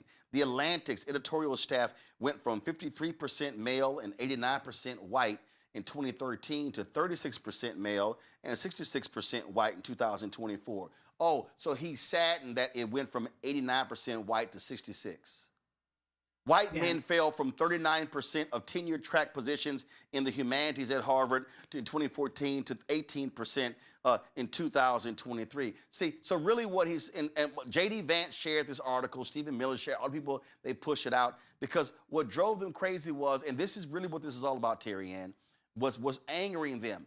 What's angering them is, damn it, why do we have to share? Mm-hmm. Why must we share? And then he says something in here, give me a second, it was hilarious. This may be how Boomer and Gen X white men experience DEI, but for white male millennials, DEI wasn't a gentle rebalancing. It was a profound shift in how power and prestige were distributed. And so he goes on. So this whole article is complaining about, oh my God, how rough it was for us white men who are millennials. And what the white men who are millennials can't handle is this. That is, you're mad because your grandfather and your dad got to experience a white world. See, what white folks like Jacob and white folks like Trump and white folks like J.D. Vance refuse to want to accept is that the reason there was the imbalance because y'all kept qualified black folk, when I say qualified black folk, qualifying according to your standards. Let me just remind people, South Carolina, in South Carolina, to become a lawyer, you didn't have to go to law school. You have to go to law school. But it was a black man who became a lawyer. They said, oh shit, no. We got to create something here. Oh yeah. So when you start talking about accreditation and all this sort of stuff, America used to have a number of black medical schools. But when they said, no, we need to be establishing some standards in this country. So therefore, we need to create some medical school standards. Massive number of medical schools went away. The reality is white folks have always changed the rule in America. White folks have always changed the rule when black people step in because we can't let them in. So now we got to change the rules because we can't let them in our house. And that's exactly what's going on here. And so what they're so mad about, they're so mad that they froze black people out. And so then when the civil rights movement comes up, all of a sudden, the door wasn't blown open. The door was barely cracked. But all of a sudden, black folks begin to creep through corporate America. And black people start getting hired in media. And black people start politics. Okay? Shirley Chisholm was the first black woman elected to Congress ever. That didn't happen till the late 60s. And so they're angry that, damn, we white male millennials, why couldn't we get a piece of that white world? So what angers them is they now have to compete. Why are these white young men running around pissed off, mad at white women? Because they mad that white women took their jobs. Because white women are the greatest beneficiary of affirmative action in American history. So, Terry Ann, so the real deal here is what these white folks cannot handle, what white millennials, white male millennials can handle, which is why Nick Fuentes is used as a weapon by the Republicans. This is why the Benny Johnsons of the world, the Charlie Kirks of the world, the Ben Shapiros of the world, they have to speak to white rage because what these white folks can't comprehend is, damn, you mean tell me that I can't have a Mad Men-like world? Damn, I can't have a world my grandfather used to be able to smack a woman on the ass and grope her and pop the back of her bra strap. I can't act like that in the workplace because all these damn laws, these damn rules. Damn, you mean tell me that, wait a minute, these DEI programs, why we got to go hire people from these HBCUs? We had Bari Williams on the show. She talked about sitting there in Silicon Valley, and they were going over applications, and the white woman goes, oh, I've never heard of this college. And she threw, so she said, wait, hold up. She said, how are we not going to examine the sister's application because she went to a college you ain't never heard of? Because these white folks, oh no, I'm sorry, what's a FAMU? What a Spelman? I mean, I know the sister, I know Smith College, but what is this Spelman thing? The reality is what they desire is to maintain white elitism, white power structure, white economics, and freeze everybody out. And that's why Trump is doing what he's doing.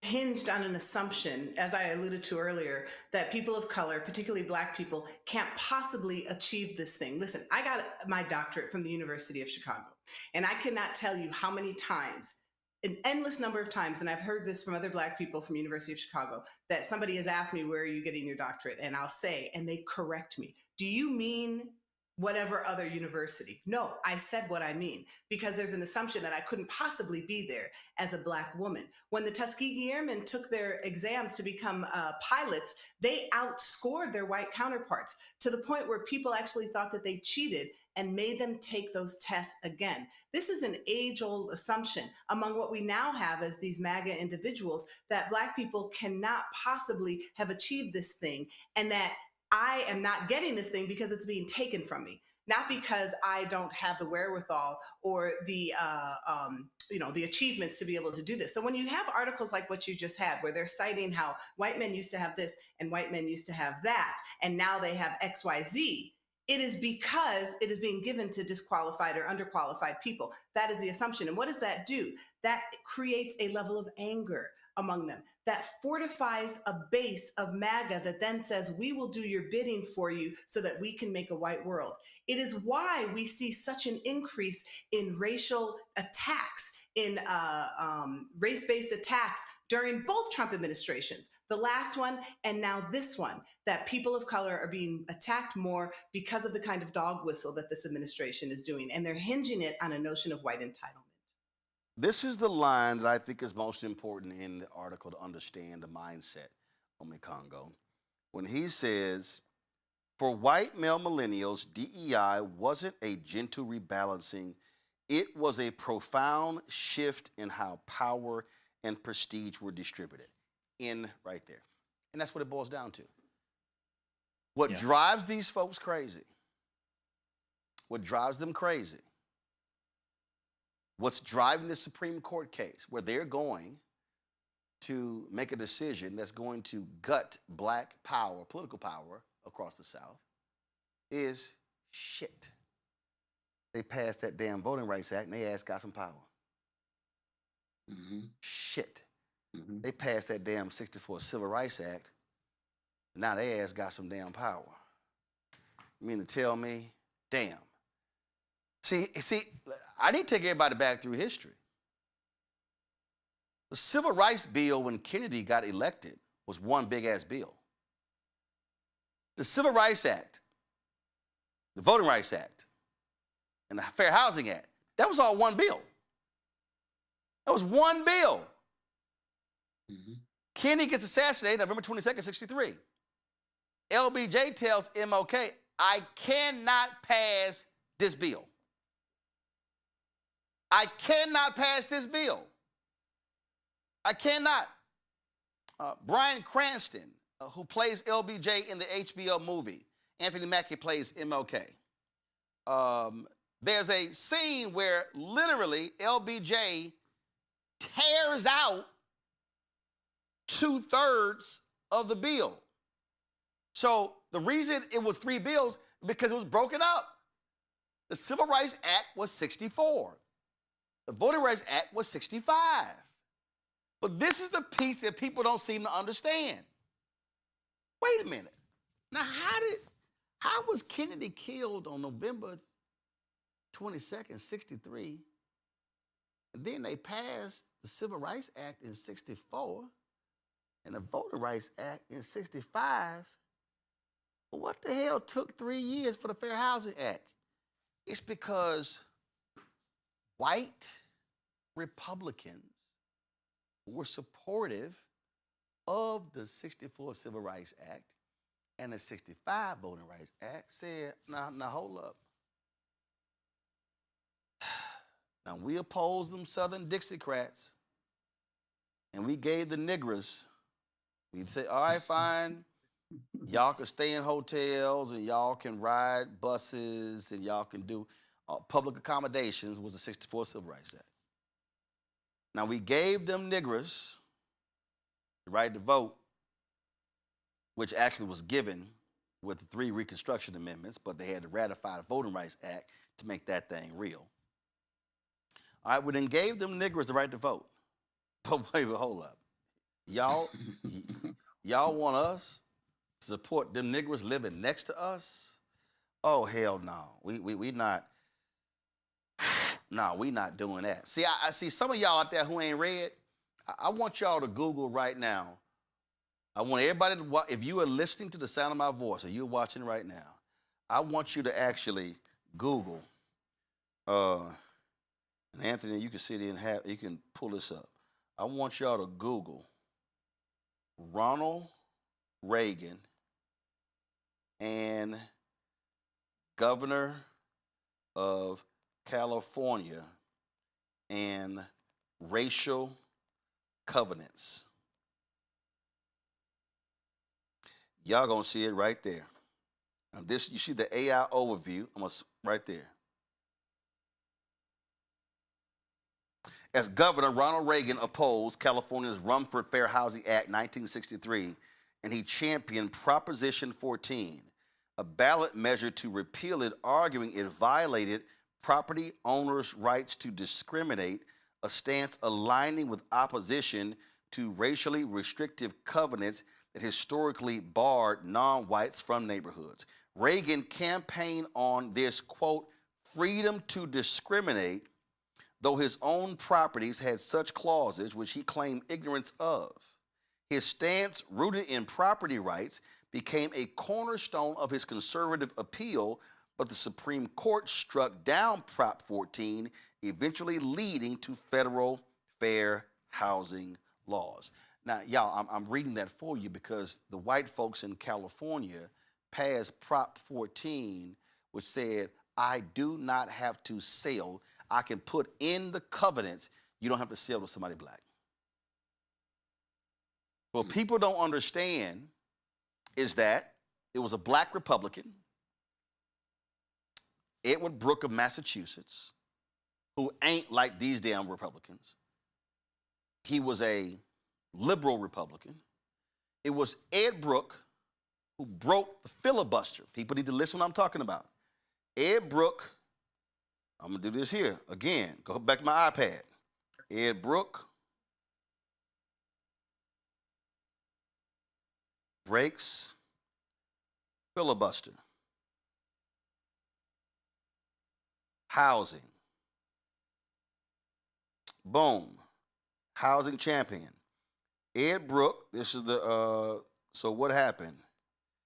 Ed Brooke fought for housing, and what ended up happening was you had all of these, let me pull up a separate story, all of these folk right here, how Brooks helped destroy public housing. That was public housing. So what ended up happening was, it was all about fair housing. This was being the housing law was being blocked. The housing law was being blocked in the United States Senate. Ed Brooke brokered to break the filibuster to advance the 1968 Fair Housing Act. That happened in February of 1968. Now some of y'all, now y'all going, okay, hold up. Now you're going, wait, I don't understand though. Wasn't the Fair Housing Act like signed later? Yeah, it was signed later. It was signed later. You know why? But mess y'all up. The Republicans were blocking it in the House. What happens? King gets assassinated April 4th, 1968. LBJ, again, this what happened when you read, LBJ and letter to House after MLK killed. LBJ sends a letter to the House. Let me I'm gonna say LBJ in housing letter. LBJ sends a letter to the House saying we need to sign this law that King gave his life for. That's what LBJ actually did. So y'all, they fought housing in this country. They fought housing in this country. So what Donald Trump is saying and what MAGA wants to do, MAGA is desperately, can we peel back housing? Can we peel back voting? Can we peel back 64 Civil Rights Act? Y'all, you peel those three back, you literally peel back 60 years of American progress. That, Ome Congo, is their ultimate goal. So they want to, by peeling back as much as they can, they want to, in essence, reinstitute Jim Crow.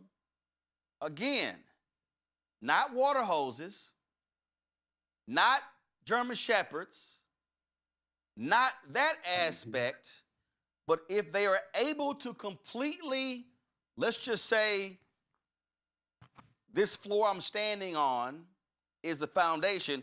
If I can take a jackhammer to the foundation of a house, then house can stay standing because the infrastructure has been broken apart. That is what their agenda is.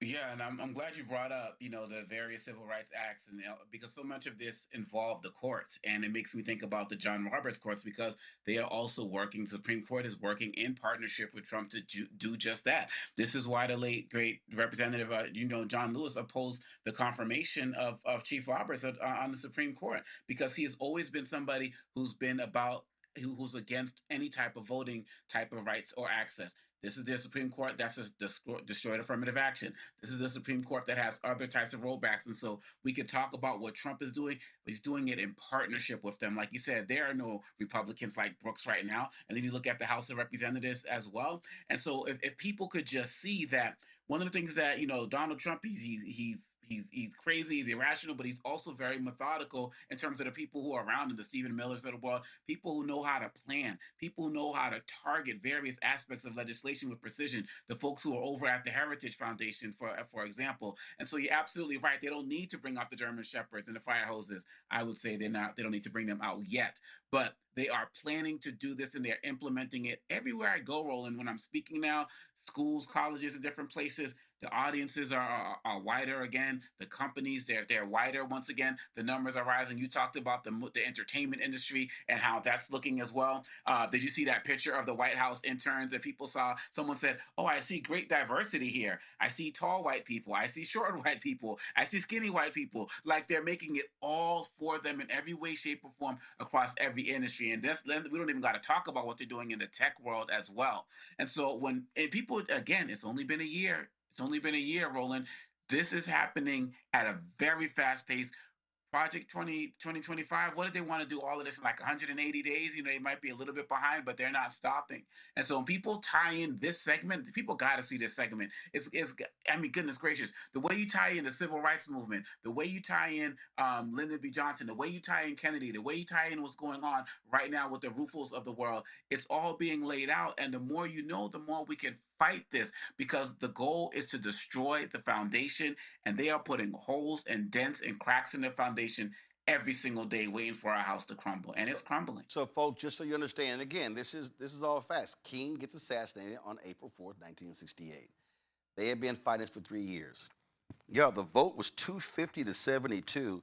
It was signed into law on April 11th. That was just 1 week later. It was King's assassination that caused America to pass this bill. King doesn't get assassinated, that bill don't get signed, and the fight continues. And so I just want people to understand what's going on, what's at stake, and you have to understand, y'all, again, we have got to stop walking around here. This is a great scene in Scandal where Joe Morton character, Papa Pope, tells Kerry Washington's character, he said, you're running around in a field of daisies while bombs are going off. No, he said, you're running around in a field with bombs going off, and you're mistaking it as a field of daisies. There are black folks who are running around, and again, I understand the fun we're having, going to brunch and boots on the ground and dancing and enjoying ourselves, but bombs are literally going off all around us, while some of us think that's fireworks. And do understand, these folks, this is about power. This is about control. This is about resources. This is about limiting opportunities. This is literally about how can they completely restrict the future advancement of African Americans in this country, where only a select few are allowed through. Folks, this is not a drill. This is for real. Going to a break, we come back. We're going to talk about ICE in Minneapolis right here, Roland Martin Unfiltered on the Black Star Network.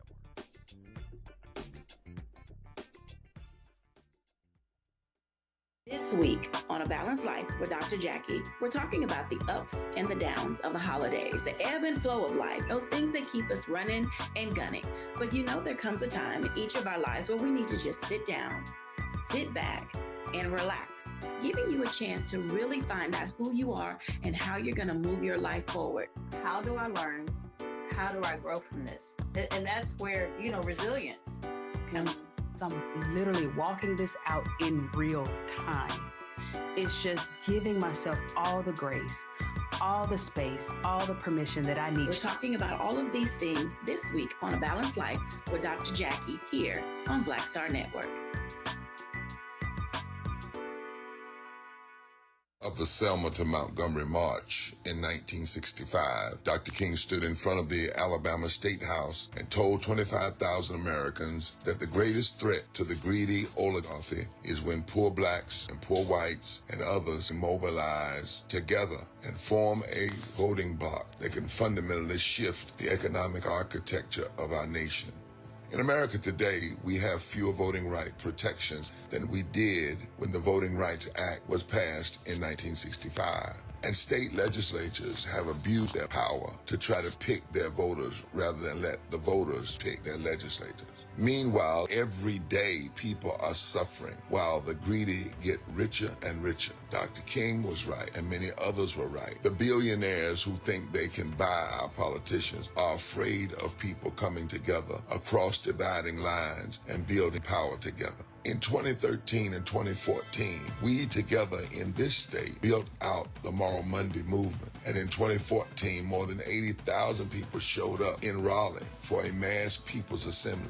We mobilized our power. We mobilized our vision. We did not continue to just resist what others were doing. We claimed the world that we wanted, the society that we wanted. And what we did energized.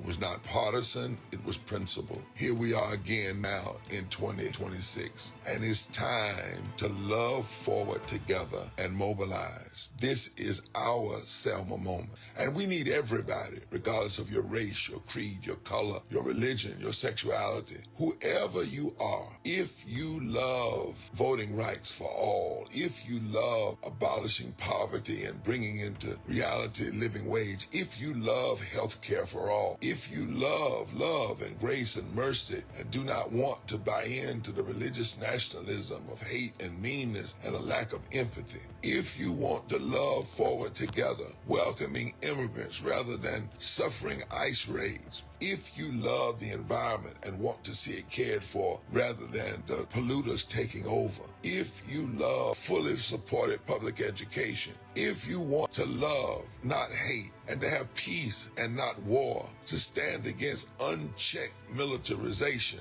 and the militarization of our cities, then it is time to come together and mobilize our power and our passion for justice. Then we now are in a moment where we must move from resistance to loving forward and mobilizing our power. So, from February 11th through the 14th, North Carolinians are going to be walking and marching and caravanning from Wilson to Raleigh. And on Saturday, February 14th, Valentine's Day, we will hold a massive People's Assembly for a moral agenda in Raleigh, North Carolina, saying it is time to love forward together. We are marching from a district that MAGA extremists, because of a call from President Trump, decided to gerrymander the 1st Congressional District, take it away from the people. And we are inviting all defenders of democracy and champions of the common good to meet us in Raleigh on February 14th to reclaim a moral agenda, an agenda for going forward, to pursue the society and the democracy that we want, not only for ourselves, but for our children's children. For somebody's been hurting our people, and it's gone on far too long, and we won't be quiet anymore. We will love forward together.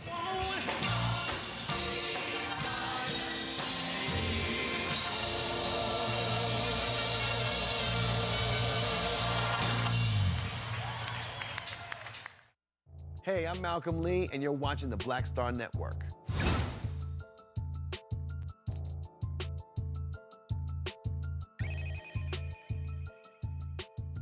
An additional 1,000 ICE and Border Patrol officers are being sent to Minneapolis after the fatal shooting of Renee, a 37-year-old mother of 3, by a federal agent last week. Department of Homeland Security Assistant Secretary Tricia McLaughlin says the ICE agents' footage seconds before Goods confirms their claim that Jonathan Ross acted in self-defense. She says the deployment is needed to protect personnel and enforce the law.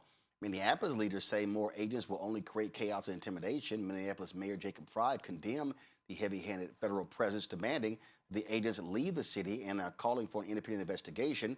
Congresswoman Ilhan Omar warned that federal tactics are stoking chaos with heavy immigration enforcement, blocking lawmakers from visiting ICE facilities. Omar and fellow Minnesota Democratic Congress members were denied access to an ICE facility on Saturday. That comes on top of roughly 2,000 federal agents who are already deployed. Folks, a GoFundMe campaign has raised nearly $400,000 for the coward who shot Renee Good in the face. It was created January 9th. The fundraiser aims to aid the potential legal defense of Jonathan Ross. Folks like billionaire Bill Ackman has given $10,000 to that as well. Also, the state of Minnesota, as well as the state of Illinois, are suing ICE because of their actions in those two states. What say you, Makongo? Look, in Minneapolis right now, there are more ICE agents than there are police. It is a militarized state. It is an occupation. And Trump is priming the rest of the country to show what could happen.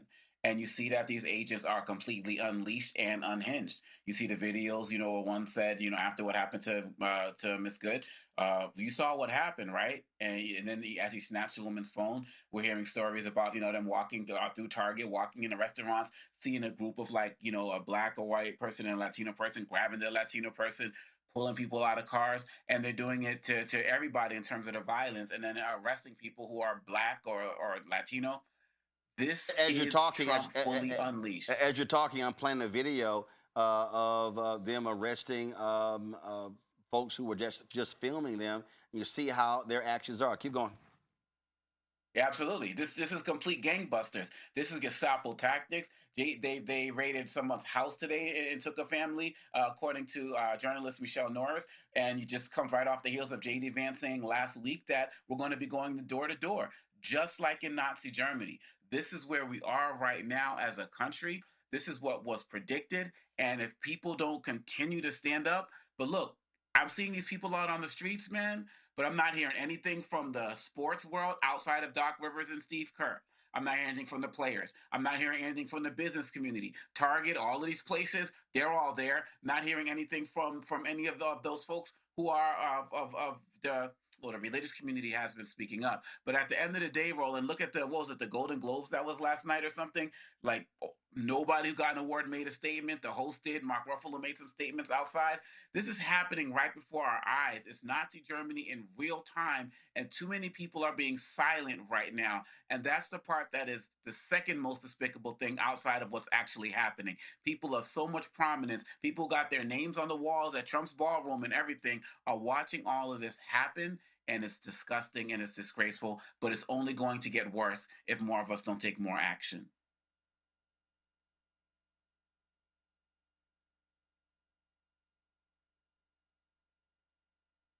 Here, you mentioned Doc Rivers, the head coach of the Milwaukee Bucks, speaking on this issue. This is what he had to say. Y'all should have it there. Go ahead. Told LeBron to shut up and dribble, and that kind of sparked a much larger conversation about who gets to have an opinion about the government, since basketball players are obviously also private citizens. Do you think that moment was a bellwether for what was to come in American politics? And I guess just, I would love to hear your thoughts in general on sort of the state of things right now, if you're comfortable sharing. Well, first of all, I hope we are never using Laura Ingraham as a bellwether anything. I'm just keeping that real. She's more of a political actor than anything. Yeah, she would sign at CNN if they gave her enough money tomorrow, and she'd be a Democrat. So I'm going to just throw that part out. But there's been a lot of guys. I think Arthur Ashe would be the first. You know, if you just go back in history, and Muhammad Ali. You know. I think everyone should speak up. I don't think it has to be an athlete. I don't think it has to be a celebrity. I think everyday people, all of us, should speak up if we think something's morally wrong. You know, what happened in Minnesota was a straight up murder, in my opinion. And it's awful. You know, this lady was probably trying to go home and she didn't make it home, and that's really sad. So, the whole ICE thing it's a travesty. You know, it's clearly, to me, we're attacking brown people, and I just happen to be brown, and I don't think it should just be brown people who are upset at this. I think we all have to be. I don't care what side of this thing you are on politically. What's going on in our country right now is absolutely wrong as far as the race stuff. The politics, I'm not going to get into. The race stuff I will, and it's just wrong, and we have to do something. But the only thing we can do right now is keep speaking up, because it doesn't seem like they care, and that's troublesome. Last thing I'm going to say, because I don't want to stay on this, but I could. I keep thinking about kids, and when I grew up, the president was always the role model, and I think about that and the effect of being a bully, lying. How is that good for our kids? And that worries me for our future. Timberwolves, recognized, her life and the tragic nature of her death, and it's shameful, really, that in our country we can have law enforcement officers who commit murder and seemingly get away with it. It's shameful that the government can come out and lie about what happened when there's video, and witnesses who have all come out and disputed what the government is saying. So very demoralizing, devastating to lose anyone's life, especially in that matter. So it's terribly sad for her family and for her and for that city. And I'm glad the Timberwolves came out and expressed that sadness. Terry Ann, now the right wing are mad. Folks like Clay Travis are saying, oh, I hope this guy sues Doc Rivers and Steve Kerr for calling it murder. It's almost laughable. First of all, I'm so glad that Doc Rivers did that. And, you know, he stands on the shoulders of giants. He's not the first athlete to come out and use his lionized position as a professional athlete or now in the coaching staff to use that as a platform to call for social change. I mean, he stands on the shoulders of Wilma Rudolph and Lenny Wilkens and Bill Russell and Muhammad Ali, as he mentioned, all of these other folks who did the same. And it becomes, in many ways, a responsibility for them. And they took it on as a responsibility. Am I saying that every athlete needs to be an activist?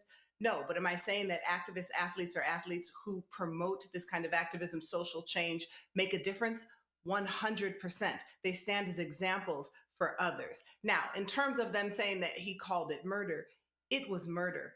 The Department of Homeland Security put out a longer video this morning, 3.5 minutes, and they said, you know, this is the smoking gun, essentially. This is a video that will demonstrate that Renee Nicole Good was actually impeding their ability. I think that's the word that they used, impeding their ability to carry out their duties. The video shows nothing, but what they are relying on is their ability to say, don't believe your eyes and ears, believe us and what we are saying. You know, good luck to them being able to prove that in court that he said murder. And I would bet that Doc Rivers will absolutely not take back what he said because he called a spade.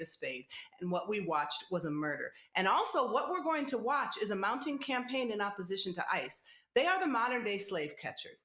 And one thing I can say about slave catchers, particularly after 1850 and the Compromise of 1850, is that as they were snatching people visibly off the streets, just like ICE is doing, whether people were born into slavery or free people, just like whether you're a citizen or not, they were physically taking them and placing them back into slavery. It is the most modern parallel that we have. Yes, they are like the Gestapo, but they are these slave catchers. But you know what happened because of the visibility of their inhumanity and the visibility of their disdain for people?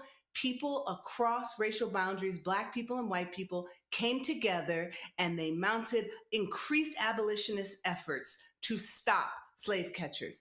That is what we're seeing today. That is why we saw protests in the streets of Seattle and Minneapolis and Phoenix and so many other cities immediately following this death. So they can ramp up ICE's presence in Minneapolis, but I think what they're going to do as a side effect of that is ramp up the opposition. We certainly will see that is happening. The protests continue, the lawsuits continue, and they are digging in, and so are those against them.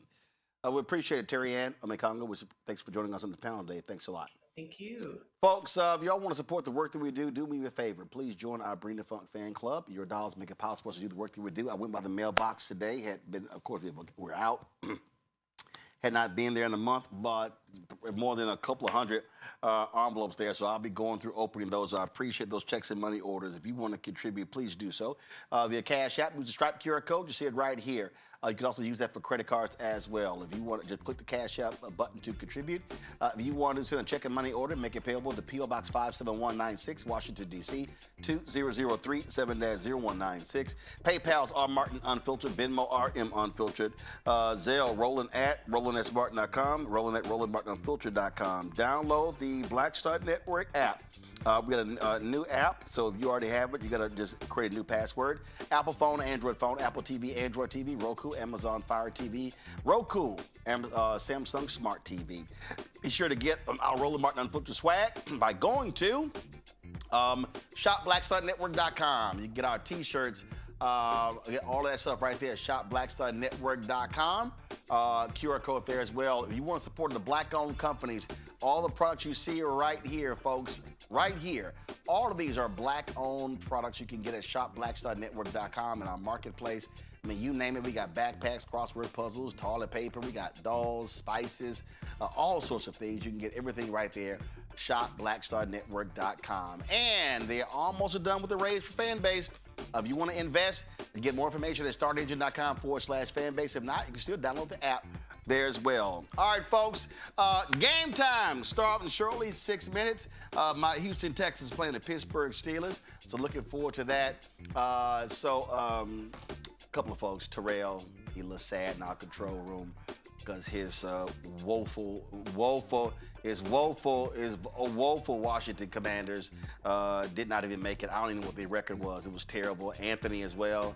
And if his team been on vacation for at least 2 weeks. Matter of fact, the Washington Commanders fans, they've known they wasn't making the playoff for at least a month, so they've been on vacation. And Pola Henry and his little Cowboys, we know they suck. So I think, did they finish like 7-9 or something like that? 7-9-1. So it's a lot of sad faces around here, but this one isn't. All right, Texas, y'all handle y'all business. All right, I'll see y'all tomorrow.